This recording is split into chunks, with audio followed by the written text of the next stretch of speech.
Moving on to Staring at the Sun, chapter 15, Rumor Has It.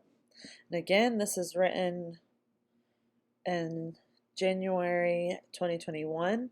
This was when I first had my first psychosis into my paranoid schizophrenia that I am now under extensive medical treatment for.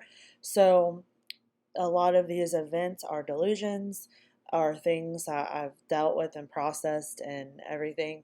But as I'm reading, I want to keep it the journey as the journey was, and so that way you can see growth. So, moving forward, chapter 15, Rumor Has It. My stomach is turning in regret. All the rumors. What are people going to say? Reminding, and then that song, I care more about what people say by Demi Lovato and Sam Smith. What are people going to say? Then reminding myself that I really do not care what anyone thinks anymore. Caring more about what other people think of me how I think has ruined instead of how I think about of me has ruined my life. Wrecked the space between my ears. I knew that he could not pick up and come run off with me. And even though he wants to save me, he cannot. I must save myself. He has a family like me. He cannot just come save me because he has realized circumstances. Circumstances always kept us apart. How long is this dam going to hold the flood of emotions attached to him? Crying and thinking that if you crying and thinking about if my fire buddy was alive. If this situation happened with my fire buddy, if he was in the pack of men that I was trying to get to save me from my failing marriage on the winter day in 2020. If this entire chain of events happened, but my blast from the past was a different boy. There is only one boy from that time frame in my life that genuinely loved me in the way my husband does. Stop anything kind of love. The things that I was saying and doing was not like me. My fire buddy would have gotten in his truck and found me.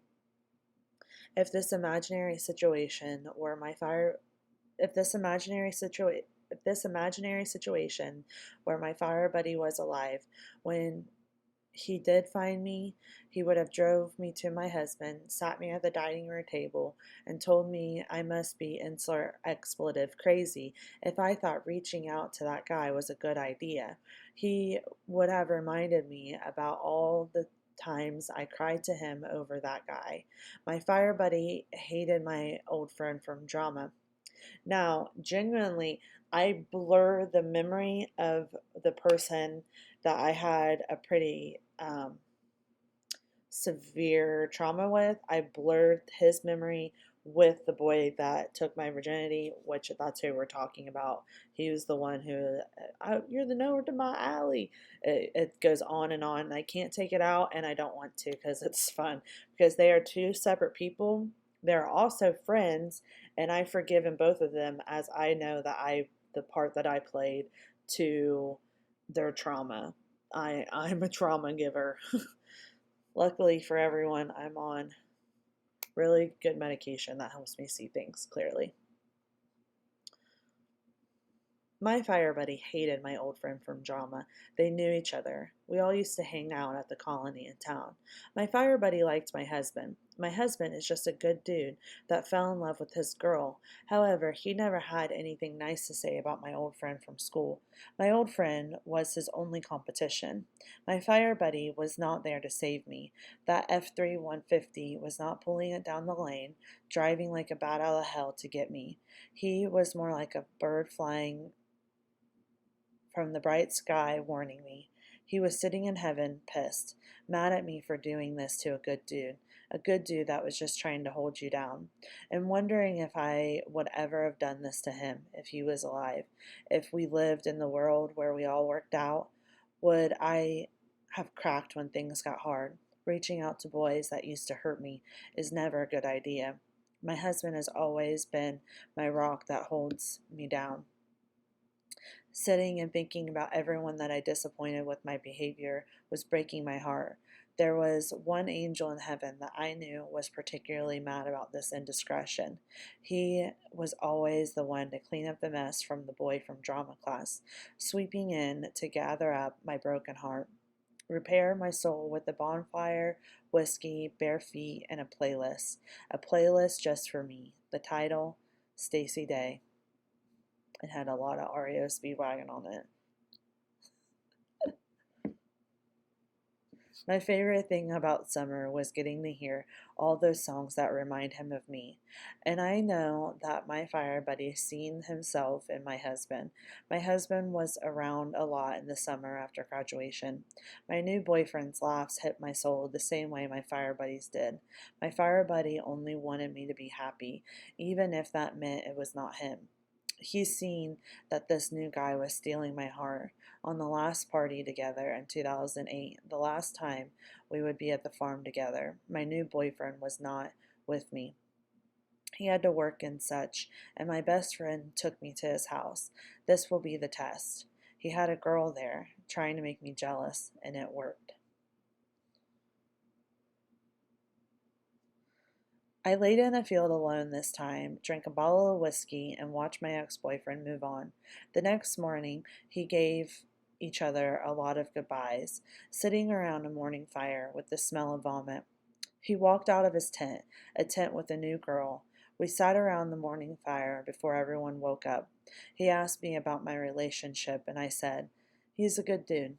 Then he got a good look at my face, in my eye, and knew I was in love. My eyes were lighting up like they did the year before, the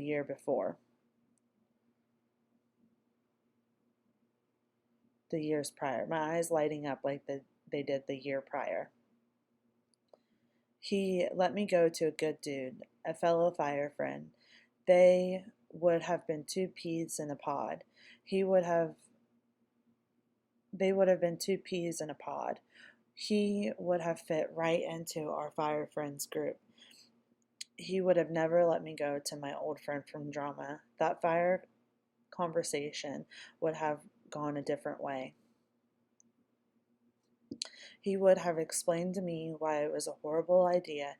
Then, in my imagination, he would have leaned in to convince me to stay, try to kiss it better, like the last time. Last time I showed up on this farm, trying to repair from the hurt of that guy.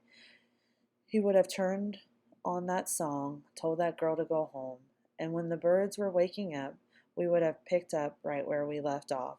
I would have not given it a second thought. Why? Because my old friend of mine loved to make me watch. Make sure that whatever he did and with whomever he chose, I was within reach. Make sure that the sad girl could see. Make the heat of him make sure the heat of him was felt by me. And I grew tired of it, enjoying making him jealous. I never told my old friend from drama, except for when I drank. He was all I seen when I closed my eyes, his memory. I cannot be in love with his memory. Everything in me thought that my fire buddy was the remedy, and I thought my old friend thought I was just a toy, so I treated him like a toy I played with while I was waiting for summer. Now, that's not good character. Also, who's to say what would have really happened after the who's to really say? But it makes a great story, doesn't it? He always told me, "No feelings, kid. Promise, promise. I will have no feelings letting you watch me bounce to the next J boy." The J names, I can't. Something tells me that my old fire friend from way out back, when he seen that I showed up to this party without my boyfriend back in 2008, I was hot, wild, and free. Let's just say, in this different world, I showed up talking about how I was falling in love with the douchebag from drama. My fire buddy would have had it. My fire buddy would not have had it. He was quite so Johnny did not like my old friend at all. But the thing is yeah, I did. Who knows? I may I'm very good at making stories up. He would have convinced me to stay right where I stood for the rest of my life, convinced me to take my shoes off, be barefoot in the kitchen for the rest of our lives, dancing away our worries. We would never worry because we were finally had each other every day, all day. Wake up early just to get more time in, make up for the years missed, and I would have taken him and not looked back. Our love was something like a movie, and I was ready for the cut scene when the boy finally got the girl, all of the girl, always and forever. Take every broken piece, gluing them back together like before. Hang the clothes out the line, feed the chickens, tend to our kids and our garden, then hear the river. Get on right when the ducks are waking. A little curly-haired boy, watching him glide to see his son. Look at the duckies, he would exclaim. My smile is as wide as the moon. I have been waiting on this day all year.